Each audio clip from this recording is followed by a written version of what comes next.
MSW Media.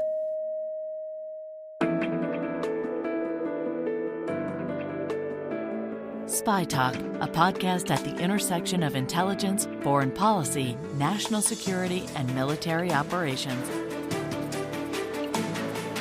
Hi, I'm Michael Isikoff, and this is SpyTalk. Let us reinvestigate the fingerprints of intelligence all over Lee Harvey Oswald from 1959 to 1960, his violent death in 1963. And most importantly, this CIA, whose muddy footprints are all over this case. A true interrogation. That was film director Oliver Stone testifying before a House committee Tuesday on newly declassified documents about the Kennedy assassination, arguing that the new material backs up the idea that the late president was gunned down by a conspiracy orchestrated by the CIA. Stone has been beating this horse for years, ever since his 1991 film, JFK, a highly manipulative piece of agitprop that glorified the exploits of a crackpot New Orleans prosecutor, James Garrison, who claimed to have proven the agency's role in the murder, only to have his case fall apart in court, with his sole defendant, a local businessman named Clay Shaw, acquitted by a jury in less than an hour. Stone's film did lead to legislation requiring the release of all government documents about the assassination, a process that has dragged on for years, prompting President Trump to finally order the remaining redacted material to be produced this month. But what do the documents actually show, if anything, about the Kennedy assassination? And more importantly, what does it say about the state of our politics and our addiction to conspiracy theories that we are even still talking about this? We'll discuss with Fred Litwin, the author of multiple books debunking Kennedy assassination conspiracy theories, and Peter Kornbluh of the National Security Archive, a research group dedicated to government transparency, on this episode of SpyTalk. All right, we are going to break with tradition a little bit for this episode of SpyTalk. We have two guests, Fred Litwin, avid student of Kennedy conspiracy theories, and Peter Kornbluh, a avid student of CIA covert operations. So, Fred and Peter, welcome to SpyTalk. Great. Thank you for having us. So let's start out with this remarkable hearing in the House on Tuesday, chaired by Congresswoman Luna, a Republican from Florida, MAGA enthusiast. I should point out, just to sort of set the stage of where she's coming from, she recently introduced legislation to add Donald Trump's face to Mount Rushmore, which gives you some idea of her political, where she is politically at the moment. And in her opening statements, talking about the newly released JFK assassination files, she said, the revelations emerging from these files is nothing short of staggering. Fred, what do you make of that? Well, clearly Congresswoman Luna really doesn't understand the JFK case, and that's quite unfortunate. And so she has been taken in by people like Jefferson Morley, who are spinning tales from these documents. He's seeing things, he's seeing patterns that just aren't there. And she's been taken in by that. And the rest of her committee, the whole thing was just crazy, because the whole committee doesn't understand the JFK case, and nobody was able to ask decent questions yesterday. Peter, staggering revelations on the Kennedy assassination? Well, wait, you have to divide that question.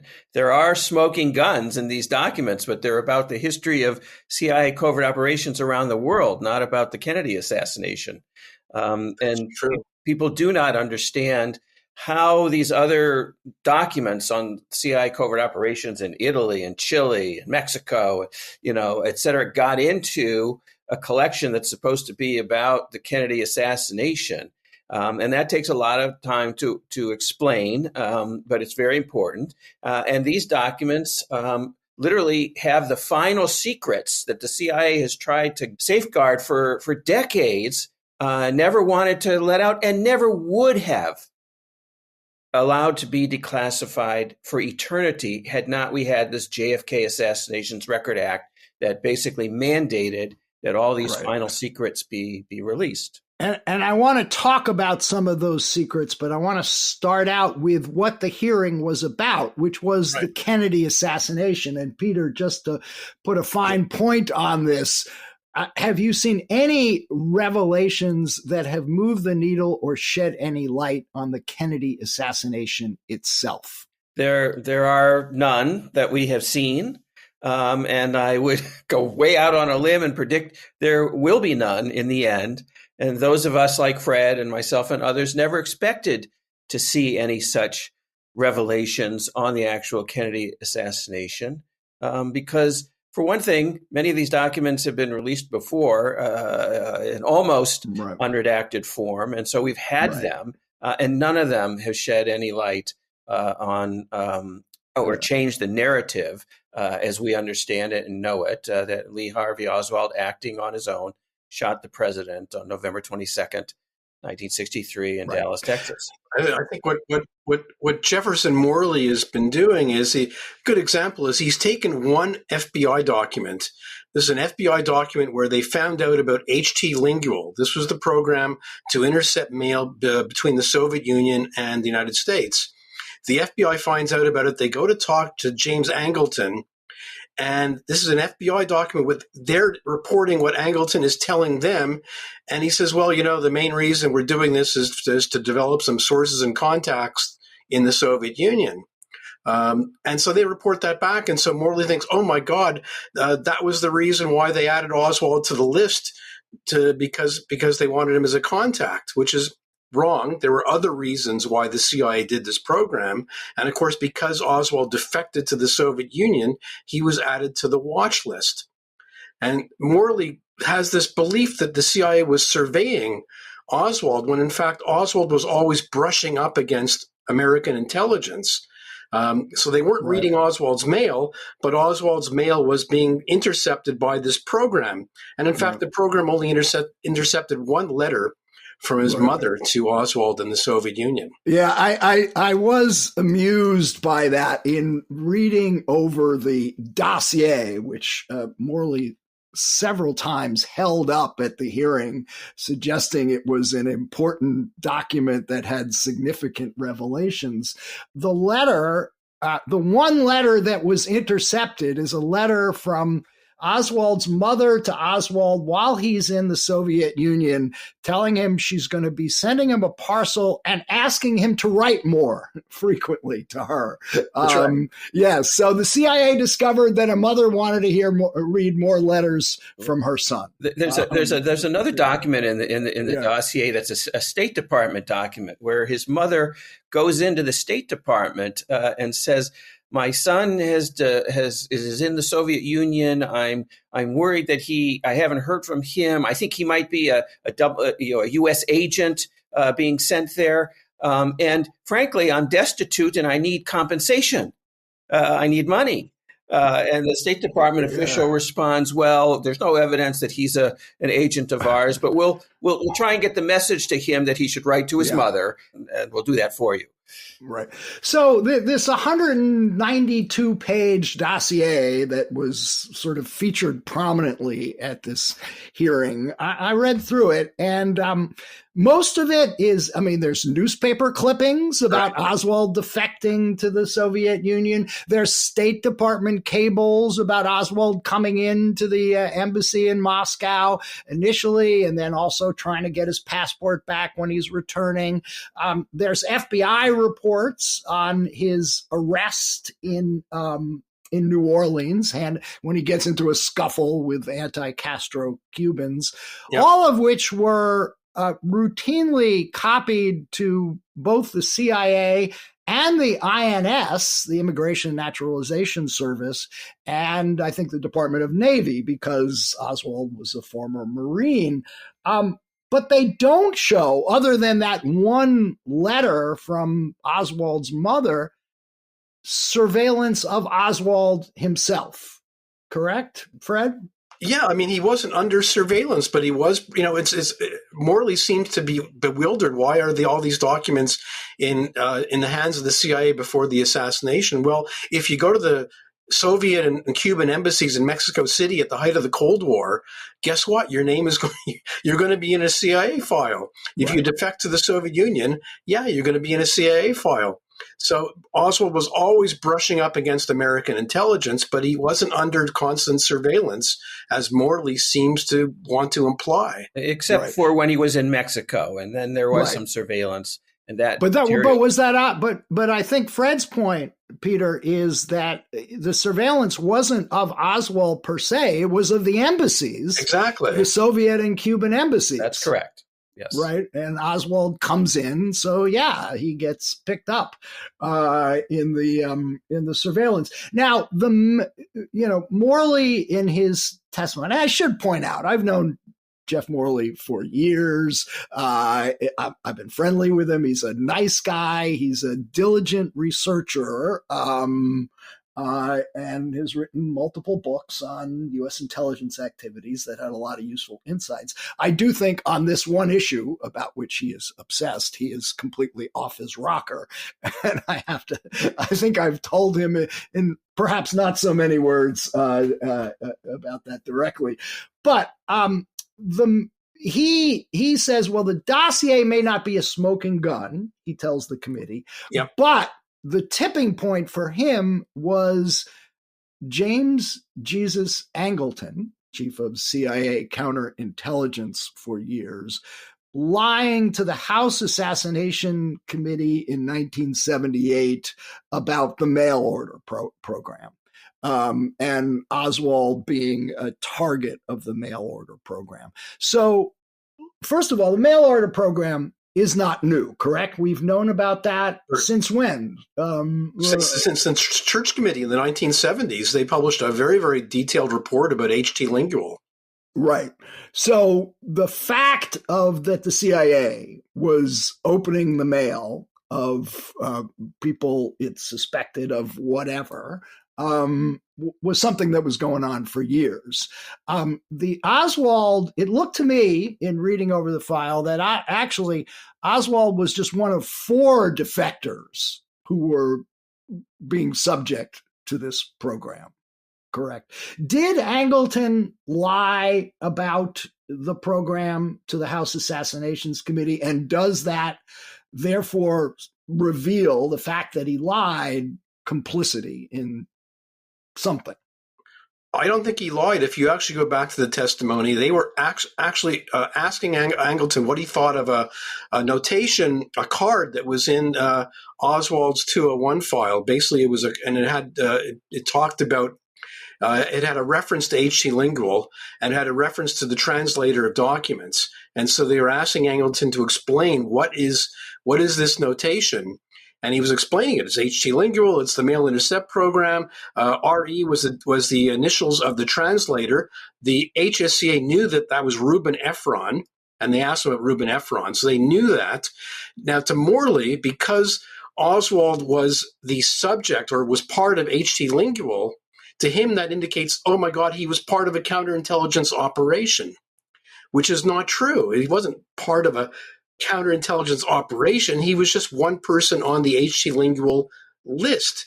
So he thinks that the next question that Angleton was asked was Oswald ever the subject of his counterintelligence operation, and Angleton says no. So he's not lying. It's just that Morley's misinterpreting what it means to be part of H.T. Lingual. Right. And you mentioned 201 file. What's a 201 file? It's a file that the CIA opens on an individual. It could be a file of newspaper clippings. Once they have an interest in you, they generally open a 201 file. Right. Now, the other big witness before the committee was Oliver Stone. And, of course, he made that 1991 film that glorified the exploits of Jim Garrison, a crackpot prosecutor who claimed to have solved the case many years ago in the late 1960s, only to have his have it all fall apart in a New Orleans courtroom when the jury acquitted his the chief defendant, the sole defendant, Clay Shaw, in less than an hour, I believe. Less than an hour. It would have been even quicker, but the juries all had to pee. Yeah. And what did you make of Oliver Stone being up there as a lead witness in this? It was somewhat embarrassing. He doesn't really know the case, and so he can't really answer that many questions directly. And that's why he brought James DiEugenio, the screenwriter for his documentary series, with him, so that DiEugenio could answer detailed questions, because Stone just doesn't really know the case anymore. Right. Can I just say, for me, Oliver Stone represented a degree of continuity and irony. He and the movie JFK are solely responsible, in a sense, for the John F. Kennedy, Assassinations Records Act. The grand conspiracy that he presented in the movie, coupled with a scroll at the very end of the movie saying there are still 5 million pages of documents that are secret about the Kennedy assassination, having just laid out a cockamamie conspiracy theory, a dangerous and cruel one as well. The other targeted person in New Orleans by Garrison committed suicide, and so so this continuity was very important. He's the reason why this all has happened, and conspiracy theories are the reason why this all has happened. But of course, the intent of Congress was to let everything out so that all these theories could be laid to rest. And instead, the opportunists, the people trying to weaponize this final declassification for political purposes, call Stone back to continue to advance conspiracy theories instead of closing the door on them. Yeah, I should point out that when you go back and you look at JFK, which is a very sophisticated and shrewd use of agitprop, sort of, the other than glorifying Jim Garrison and his crazy conspiracy theories, the premise of the movie was that the motive that the CIA and the Pentagon and the military-industrial complex, all of which Stone presents as sort of complicit in the assassination, the motive was that Kennedy was about to get out of Vietnam. And the CIA couldn't have that, and the military-industrial complex couldn't have that, defense contractors couldn't have that. So they had to kill Kennedy to prevent him from from leaving Vietnam. And one document that I have come across that's been out there for years, when I was at the LBJ library a few years ago, they have on the wall in the museum, it's a great library with a great museum, they have on the wall the speech that Kennedy was going to give at the Trade Mart that day, November 22nd. Literally, his last words on the subject of Vietnam are in that speech. And I want to read you what Kennedy was preparing to say on November 22nd, 1963. About 70% of our military assistance goes to 9 key countries located on or near the borders of the communist bloc. 9 countries confronted directly or indirectly with the threat of communist aggression. The first one he names, Vietnam, and then Free China, Korea, India, Pakistan, Thailand, Greece, Turkey, and Iran. No one of these countries, Kennedy was preparing to say that day, no one of these countries possesses on its own the resources to maintain the forces which our own chiefs of staff think needed in the common interest. Reducing our efforts to train, equip, and assist their armies can only encourage communist penetration and require in time the increased overseas deployment of American combat forces. This was to be said in Texas in November 1963, on the eve of an election year in which Barry Goldwater was very likely to be the Republican nominee. Fred, does that sound like the words of somebody who was preparing to get out of Vietnam? No, absolutely not. I think JFK was extremely conflicted, but there's a great tape recording of a meeting with McNamara where they're talking about potential the opportunity to withdraw by 1965. It's all premised on the ability to train South Vietnamese troops, and they're talking about that training. And Kennedy says, "Well, if they're not trained up in time, we could always move that date." And so everything was contingent upon the ability of the South Vietnamese to actually fight the war on their own. And of course, that was problematic in and of itself. Peter, was Kennedy preparing to get out of Vietnam? I'm not a historian of that particular era. I think most of the conspiracy theorists point to his American University speech in June of 1963 about peaceful coexistence with the Soviet Union. I don't know that speech went into any detail at all about Vietnam. So about Vietnam, yeah.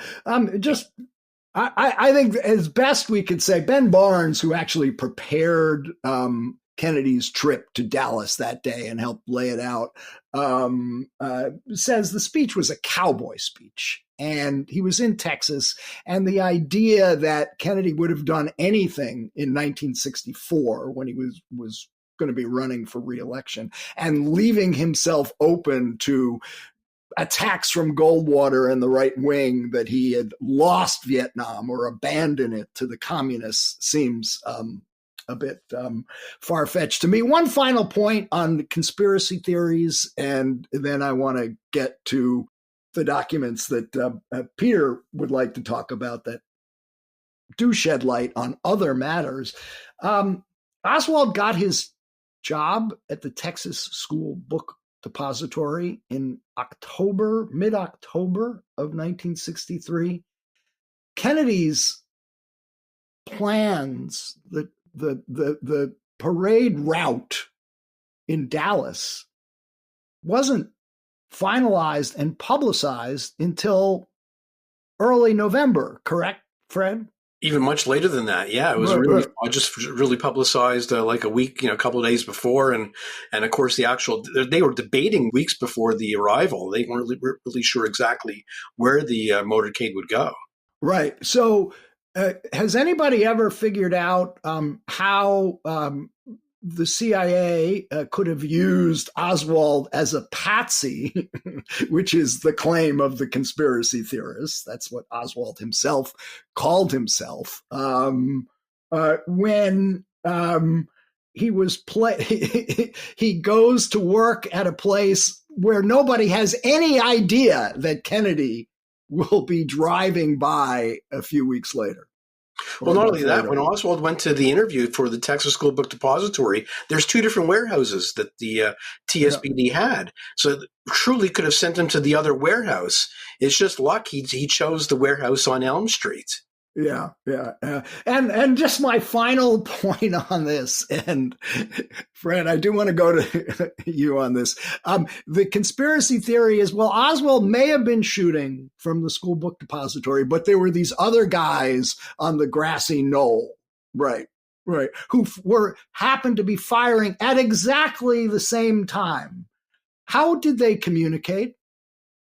Well, it must have been through the umbrella man, the man with the umbrella who was probably signaling with the umbrella. Or there were people with walkie-talkies. They had to use signals to communicate. But it's all ludicrous. I mean, if you want Oswald as the patsy, why would you have shots fired from the front?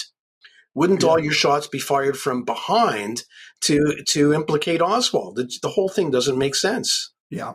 All right. Listen, I think we'll leave it at that. The whole thing doesn't make sense. We're going to take a quick break and return to talk about some of the documents that have been released that are of interest to people like my friend Peter Kornbluh here and others who want to know the full history of the CIA during this period. So let's take a break. All right, we are back with Fred Litwin and Peter Kornbluh. Peter, you have contended that there are important revelations in these documents that have nothing to do with the Kennedy assassination itself, but do shed light on other matters. Tell us what they are and what struck you most significantly.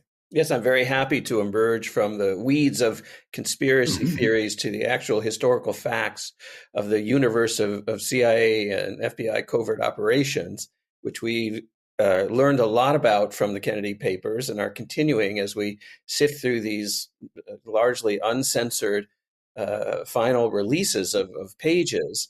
We're learning a tremendous amount. We're learning the names of countries who the CIA collaborated with and the CIA targeted.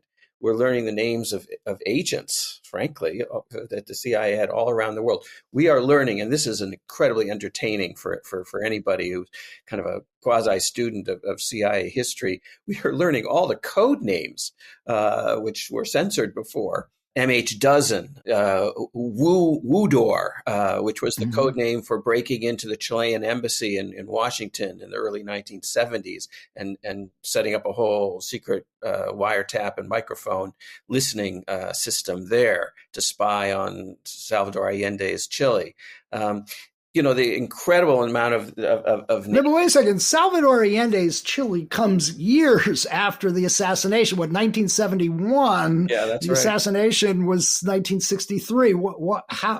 How are these documents from years after the assassination being released as part of the assassination file? Well, one of the things that happened is that in the early 1990s, when the JFK Act was passed and the Assassinations Records Review Board was set up, the issue is what they would define as an assassination-related document. And my organization, the National Security Archive, went in, met with the board. We pressed for the broadest possible definition, and others did too. And since there were all these swirling conspiracy theories, Cuba was involved, the Russians did it, all of this, the board decided to take a very broad view of what such a record was. And there'd been these other investigations by the House Assassination Committee and the Church Committee of Covert Operations. And so they basically said, well, we want all those documents. And the universe of JFK-related material expanded exponentially to the universe of basically the history of covert operations in the 1950s and 1960s, and even into the 1970s. So a lot of the material of what the CIA was needed to give to the Church Committee, for example, in the mid-1970s, all the documentation about those communications and what the CIA would agree to give and what it didn't want to give, all of that is part of this release now. And so we really do have a kind of a very interesting universe of documents that any student of covert operations will want to consult.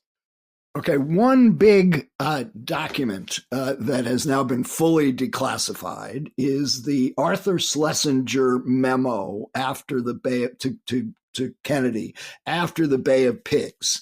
And this is a memo that's highly critical of the role that the CIA was playing and suggested maybe well, tell us, Peter, what exactly did the Schlesinger memo say and why is it important? I mean, this one document is a great case study of what we've gained from this whole process. The document itself is 15 pages. It's titled CIA Reorganization. It was written by Schlesinger at the behest of the President of the United States, John Kennedy, who wanted to examine the option of reconstituting, reconfiguring, rebuilding the CIA, basically eliminating it as an institution, the one that had committed the disaster at the Bay of Pigs and deceived Kennedy about the prospects of success there, and bringing it more under control of the State Department or the White House, et cetera. And so this document was declassified more than 20 years ago, except for a page and a half. And in that page and a half, it dealt with what was called controlled American sources, that is CIA undercover agents working in embassies around the world. And that section was redacted. And the people like Jefferson and Morley focused on this document because this document gives us the motivation that the CIA had to take down Kennedy. He was thinking about literally closing the door on the CIA as it was institutionalized at that time. And so we need the whole document. So a lot of people focused on this document, just the part that was still redacted. But the whole document is this incredible moment in time of CIA history in which the president of the United States literally did, for at least a millisecond, consider the idea of closing the CIA and reopening it and its functions in another way. And it did show, I believe, that nearly half the political officers at the U.S. Embassy in Paris were actually undercover CIA officers. The movies in particular have left us the impression that the CIA is everywhere. But these documents reinforce that octopus tentacle-like reach that the agency had. It was omnipresent, undercover in almost every significant embassy around the world. As Schlesinger pointed out in the censored part of his document, of his memo, the amount of CIA agents undercover in embassies is almost the same amount as the actual legitimate diplomats in those embassies around the world. If I can add something here, I actually found that document was given to the Church Committee in the 1970s. And in fact, George Lardner of the Washington Post published in 1975 a detailed article about controlled American sources, quoting from that document. It was known back then. And I was able to, you could see the redacted section and you could see Lardner's article. I know where he got that from, because he actually quotes some numbers from the redacted section. You're speaking to somebody who used to sit next to George Lardner at the Washington Post. Not quite as far back as 1975, but some years later. But what happened to the Schlesinger memo after it was sent to JFK? The suggestion was that Kennedy wanted to smash the CIA into 1,000 pieces, I think is the quote after the Bay of Pigs. But did Kennedy follow up, Fred?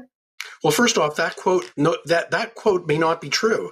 The most you can say about the quote about splintering the CIA and scattering it to the winds is that an unnamed source told somebody at the New York Times in 1966 That's correct. that Kennedy had said that. There's no contemporaneous documentation to support that quotation.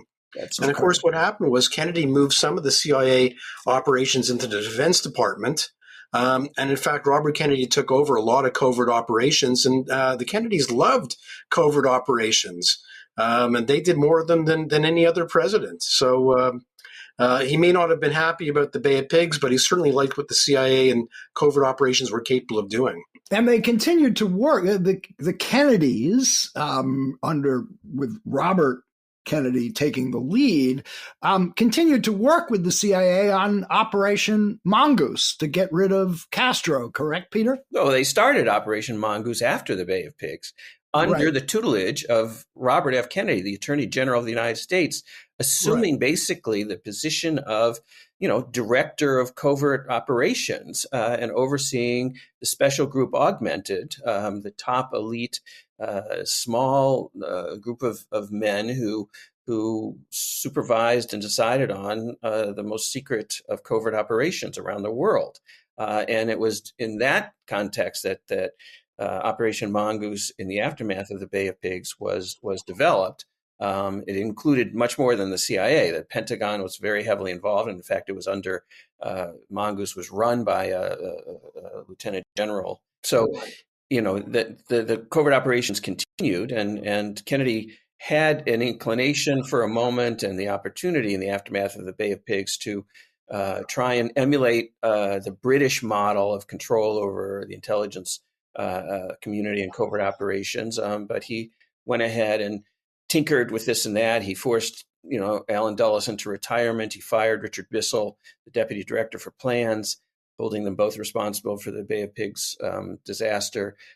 He appointed his brother, as Fred has pointed out, to run covert operations. So he seized more control of covert operations, but he didn't change institutionally the CIA. Right. And the efforts to assassinate Castro continued, correct? In fact, on the day of the assassination itself, there was a meeting in Paris between a CIA officer. I'm a little rusty, Fred. Perhaps you can. That's Amlash. So that was Amlash, Rolando Cubilla, who was going to. They were giving him stuff to kill Castro. Right. Yeah, that right on that day. And he wanted signs from that. This was all approved by Robert Kennedy, which they gave him. Right. So the idea that Kennedy was shutting down the CIA and shutting down some of these extreme covert actions, ops, doesn't seem to be borne out by the historical record. Look, we know that the CIA actually had been trying to kill Castro for some years, starting in the late Eisenhower administration days under Allen Dulles. And it always struck a lot of people, Peter, that if anybody had the motive to go after Kennedy, it would have been Castro, who knew that the Kennedys were trying to kill him. Well, that was one of the conspiracy theories that was spun pretty quickly, that Castro was behind this. And most people don't know that at the very moment Kennedy was killed, Castro was meeting with an emissary that Kennedy had sent to kind of offer an olive branch for peaceful coexistence between Cuba and the United States. At Kennedy, and this was the third emissary that Kennedy had used over the last year, from between 62 and 63 in the aftermath of the missile crisis. But I would slightly dispute your timetable. The first CIA plot to kill a Castro, which we know about, is actually directed at Raul Castro in July of 1960, and then the plots to kill Fidel really started in earnest with the planning of the Bay of Pigs. It was supposed to be a parallel operation that would decapitate the Cuban Revolution right at the time that the invasion was coming. And that's when the CIA contracted with the mafia to start those phases. But that would have been late 1960, correct? It would have been, yes, it was in the fall of 1960. Yeah, so late Eisenhower administration, but certainly continued under Kennedy. One sort of, just to wrap up here, one thing that kind of struck me about all this is the claims about CIA involvement in the assassination was an idea that was embraced for many years by the left in the United States. And actually, I should point out, was also fed by the KGB, which helped finance Mark Lane and also, financed a book early on, Oswald, assassin or fall guy, that laid out the case that he was a CIA, FBI provocateur. So it was largely on the left that the Kennedy conspiracy theories flourished. Here we are, decades later, and it's a right-wing Florida Republican who's presiding, championing these documents released by Donald Trump as evidence of conspiracy. I mean, like, we've come full circle here. How do you explain this, and what does it mean for our politics? Well, I've always said here we are. The JFK assassination is the Rosetta Stone of conspiracy theories, because you could use it for whatever you want to prove. If you're on the left, you don't like the military-industrial complex, hey, the JFK assassination will explain it. If you're on the right, particularly these days, if you don't like the deep state, well, we could blame it on the JFK assassination. So you could use this for whatever you want. If you don't like Lyndon Johnson, like Roger Stone could write a book. Okay, Lyndon Johnson killed JFK. So it's a beautiful conspiracy theory that can be used by the right or left in the past, and I think the right now has realized, hey, this could be a lot of fun for us too. Yeah, you did remind me of my favorite moment from the hearing when Congresswoman Boebert asks Oliver Stone if he had written a book saying that LBJ had killed Kennedy. And in fact, she was thinking of Roger Stone, a different Stone.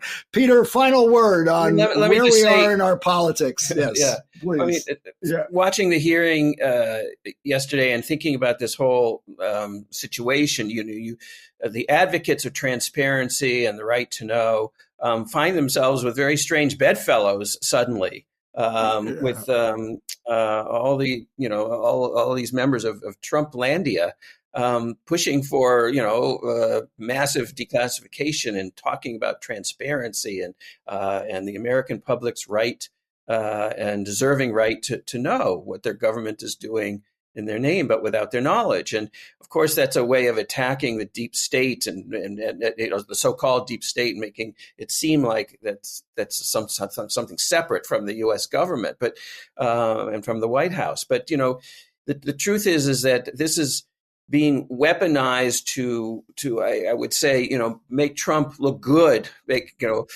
him look like he's the transparency president, and nothing could be further from the truth. And it's one of those alternative facts, as Ms. Conway used to say back in the first Trump administration.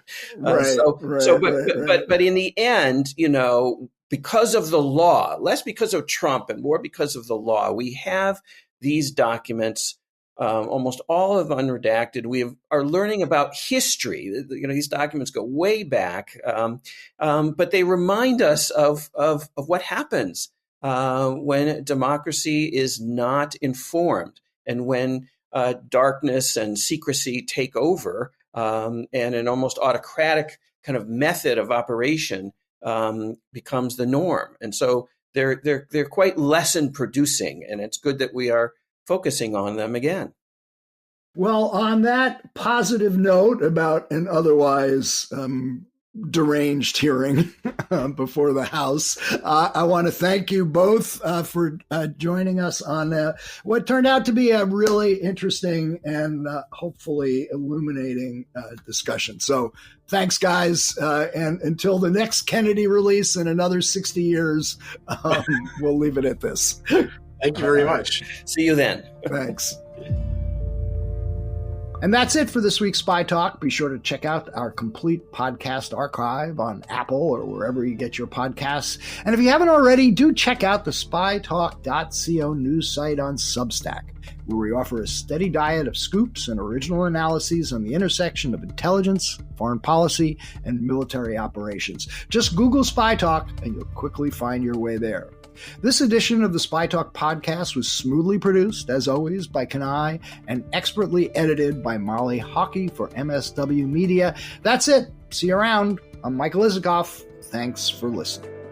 For more original reporting and insights like this, subscribe to SpyTalk.co on Substack and follow us on Twitter at @talk_spy. If you enjoyed our podcast, subscribe and leave a review on Apple Podcasts, Spotify, or wherever you get your podcasts. MSW Media.